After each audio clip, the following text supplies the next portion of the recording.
Hey everyone, I'm doing my inner Costa here. Not sure how I'll go with it. It's freezing outside, so I've had to rug up a bit.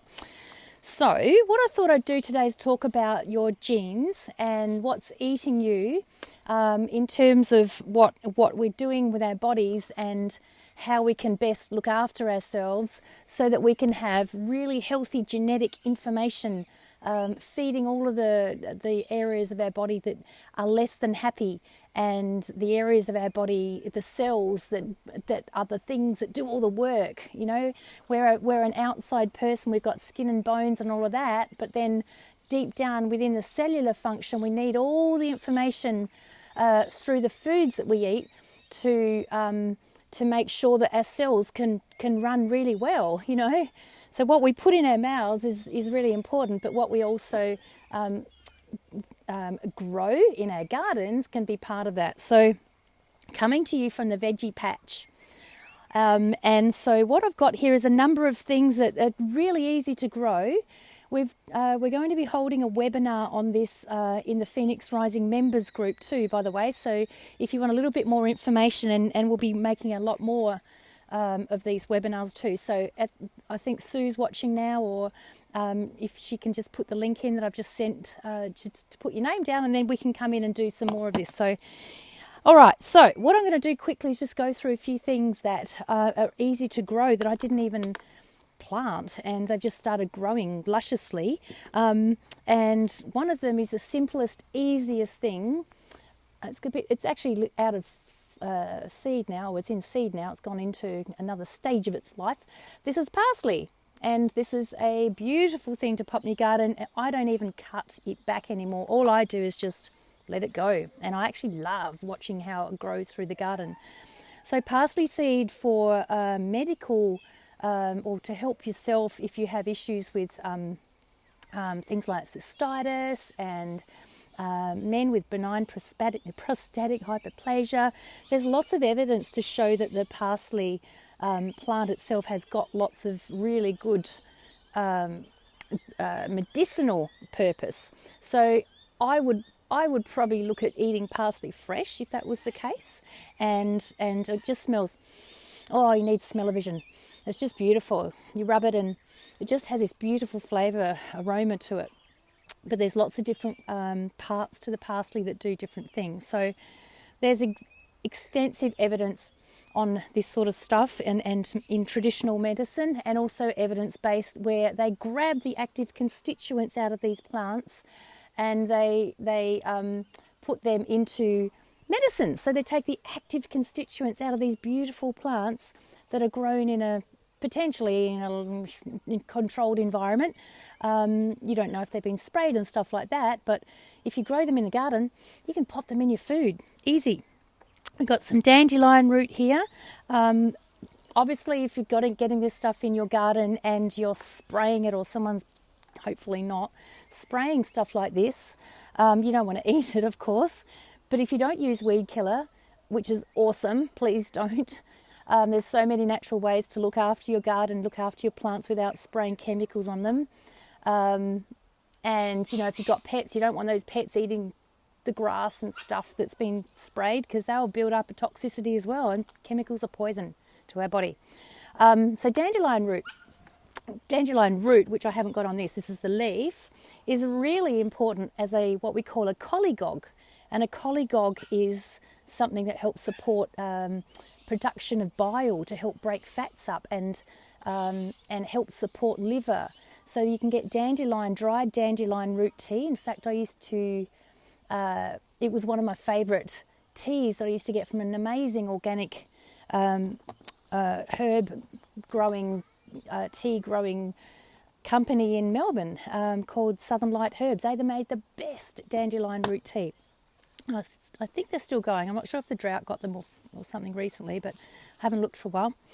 Who knows what this is? If you could smell it, it smells slightly lemony, a little bit balmy.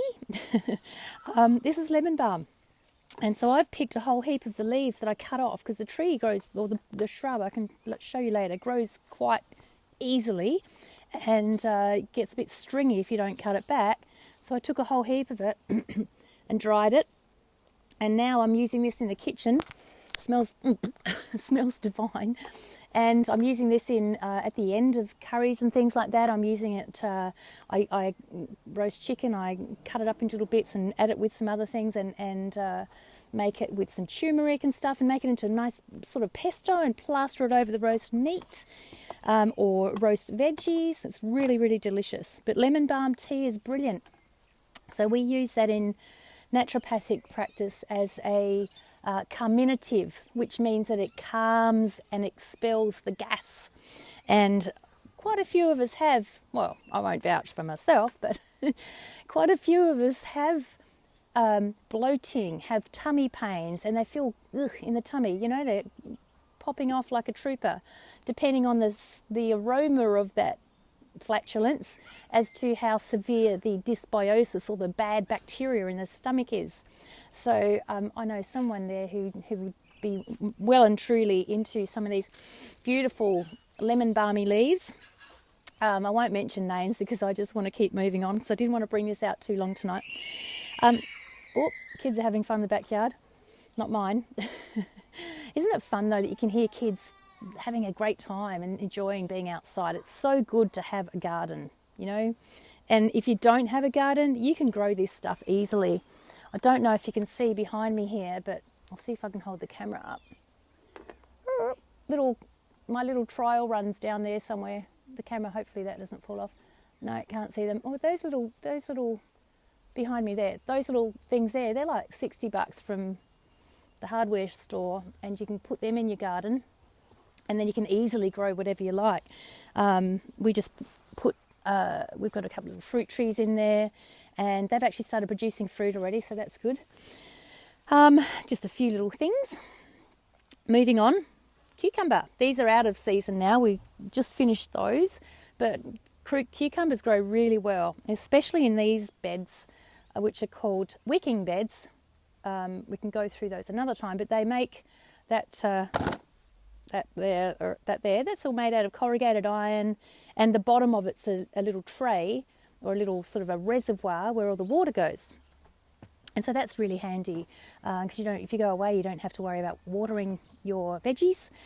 And cucumber grows amazingly, and these are really great for juicing. They're alkaline, or they bring about an alkaline environment. Chop them up and make yummy salads. You can, so juicing them, all sorts of things. You can make beautiful cucumber dip.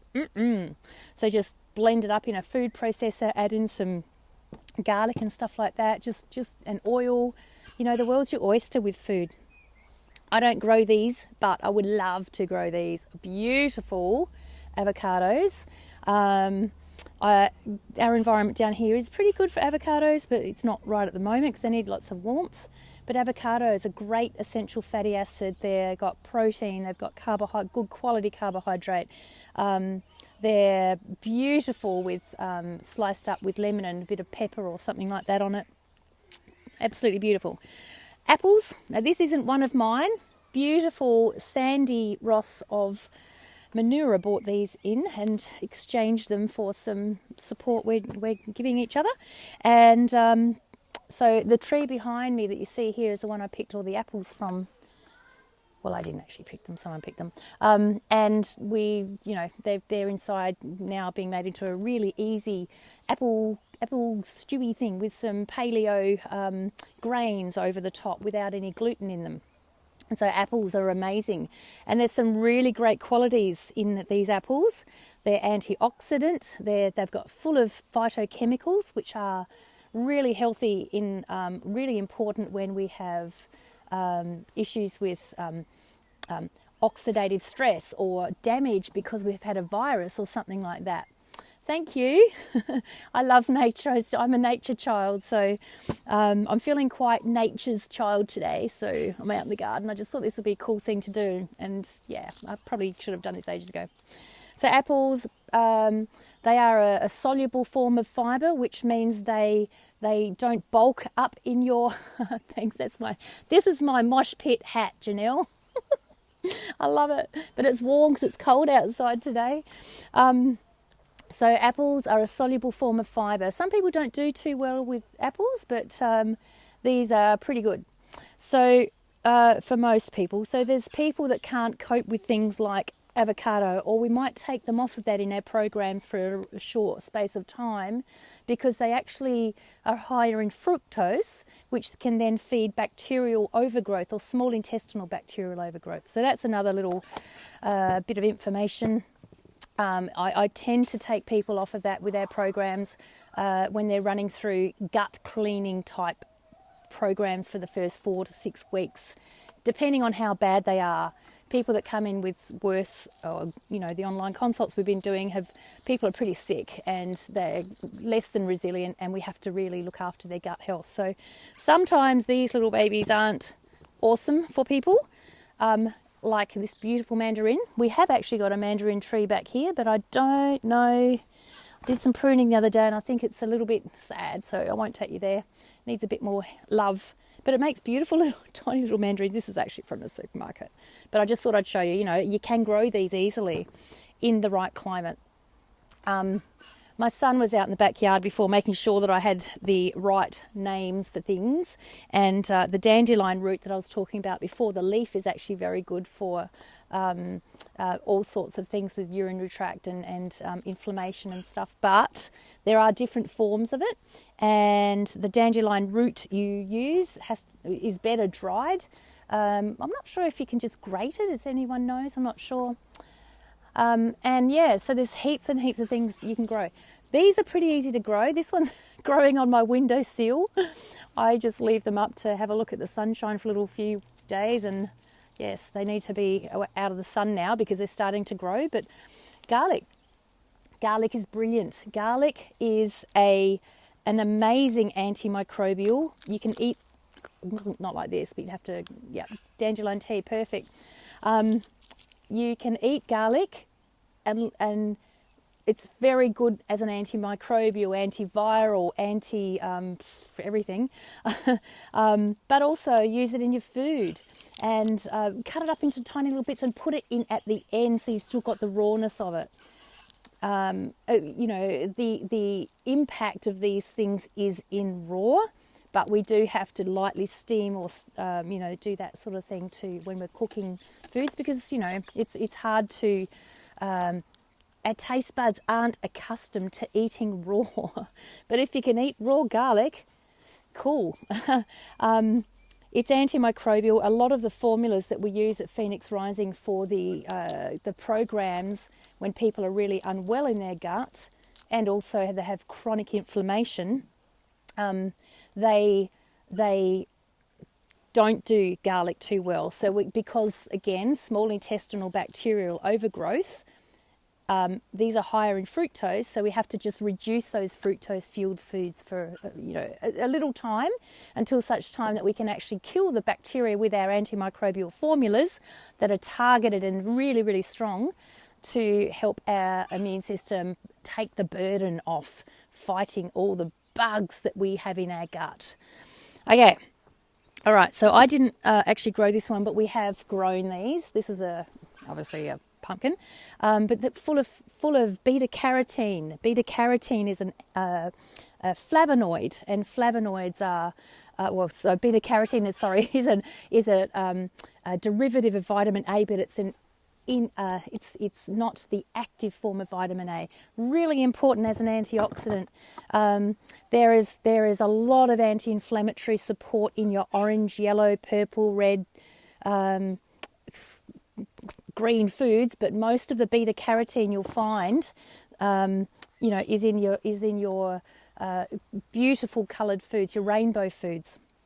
And the only thing with pumpkin is that it is quite a higher glycemic containing source of carbohydrate. But if you don't have, eat all the time, or if you have pumpkin soup or something like that, just to clean things out, add some other stuff to it. So add some protein.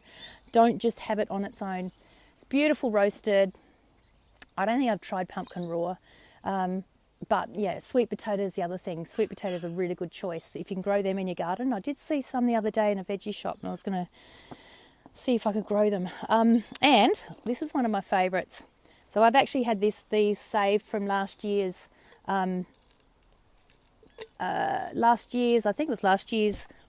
crop. Sorry, just nearly wiping myself out here. Coriander seeds. See those? So they're dried. I don't know I think they'll grow, but what I tend to do is just get a planter pot when, one of them's going out of whack. Warmer months are better. Coriander seed is amazing. Coriander itself is used in heavy metal detox, in a lot of our liver detox pathways. We need support to pick up and collate heavy metals, and coriander is one of those amazing collators, as is watercress. A bit harder to grow, but it's amazing. Different areas of the country, planet have, different areas that they can grow these things. And so coriander seed, just eat it raw. Eat coriander raw, yum. Don't cook it if you can help it, because the flavours in it are, they're really important. There's actually a whole thing. There's a whole I hate coriander, or I'm okay to hate coriander Facebook group. And I'm like, guys, dudes, taste the foods you're eating. Get all the flavours in.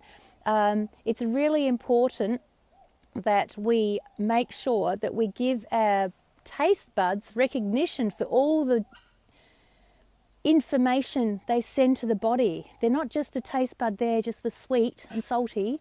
The taste buds are there for a reason. They stimulate digestion. They increase your stomach acid. They pungent foods. They help you to break down foods and different enzymes when you taste things like pungent foods.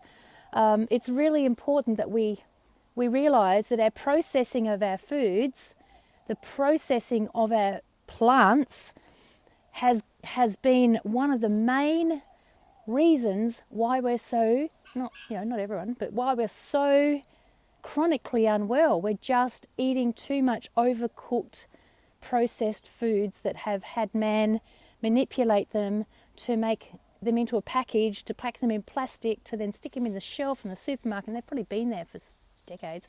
Or they're bought out of freezers because they need some more stock on the shelf, and they've been in storage, or, it's just, we need to go back and clean up. We need to go back and clean up and slow down. And cleaning up means cleaning up our environment and cleaning up our microbiome in our bodies. And that's just not our gut, but our bloodstream. We need to clean up, because we're not out of the woods. We need to be really mindful that it's good to see things are slowing down in certain parts, but one of our gorgeous USA counterparts today is just speeding up in that area. So we're not out of the woods. Thank you, Birdie. I think that's it. Oh, hang on, we've got some mint. Oh, I've got two more things. Beautiful mint. Absolutely amazing. Don't just stick it in the ground, because it will grow everywhere. Mine's growing up the side of the driveway, and there's not even any soil in it. It just loves it. So I can just walk down, pick my mint. Oh, it's just beautiful. Stick it in my juice in the morning. My cucumber. What else would I put in there? Maybe an apple. I might put a bit of avo in there to give it a bit of oomph. Some parsley, some spinach leaves. Mint is amazing. And again, you can steep mint and you can make mint tea. Sue's going to help me out here, because we were chatting before about it. Mint is like a volatile oil as well, so it helps with all sorts of things. Depuratives, there you go. All right. Oh yeah, there were some other seeds. These are a little bit older. My little boy picked these. We were growing sunflowers, and that's like the end of it. Cooling and digestive. Thanks, Sue. Yeah, it helps with digestion. And this is the leftover seeds that, I don't want to spill them. We're going to grow. He's going to grow again. And they're beautiful, beautiful, beautiful seeds that when they grow into their beautiful sunflowers, they look at the sun. They follow the sun around, and the children love them. And then you can, I don't think you feed sunflower seeds to the parrots and things, because they're too high in, I think it's these seeds I read somewhere. Maybe Costa was talking about this, or a bird specialist. They're too high in the fats. You can have some of these, absolutely. I'm going to keep them locked up because it's getting a bit chilly, and I'm worried that they might get a bit I'm not going to say the word. It's not my favourite word. Oh, anyway, I don't want them to get damp. That's a better word. So yeah, if anyone wants some lemon balm and they're close by and they want to do some cuttings and maybe see if they can grow it, you can usually just cut these things off, put some little rooting gel on the end and definitely take the leaves off. This is where I'm not the great coster in the world. And shove that into a glass and see if the little roots come out, and then gently put it in some nice soil. So yeah, there's lots of awesome things you can do with your garden and the plants you grow in them. I'll give you a little spin around and just show you what we've got growing here. Bok choy, I mean, it's been eaten a little bit, and my little boy comes out and grabs the caterpillars off, but that's beautiful. I might take that inside for tonight, actually. Don't know what I'm cooking yet, but that's going to go in it. Yum. Oh, there's two. Look at that. How cool is that? Like, that's easy to grow. So easy. And, oh, okay, it's a bit dirty. I'll put it there for a bit. What else we got up here? We got some very lovely eaten cabbage leaf with some beautiful little bugs floating around under there somewhere. Asparagus over here. So asparagus takes a couple of seasons to grow, but once it gets going, it's pretty cool seeing asparagus grow. And how many children actually get to see these things? Asparagus is awesome as an alkalizer. I have had people who've done really well just eating asparagus all the time and cooking it and putting some garlic with it, and it's beautiful. And we've got our basil, beautiful basil. Wow, how good's that? Really good to, it just grows crazy here. So soon I'll be taking some of these seeds and putting them inside. Rainbow chard, pretty easy to grow. Don't look at the compost heap, it's a bit on the sly end at the moment. And then we've got, I'll just see if I can show you the apple tree, because that's over here amongst the leftover, oh no, not the apple tree, the mandarin tree. So, you know, it's only a baby, but pretty easy to grow. They haven't had a lot of love. I did give them a big water. Oh look, there's our parsley. Thomas and I love picking the parsley and eating it. And, you know, that's the beauty of this. You can send the children out to the garden to help you get some things to put in a dinner. So, awesome.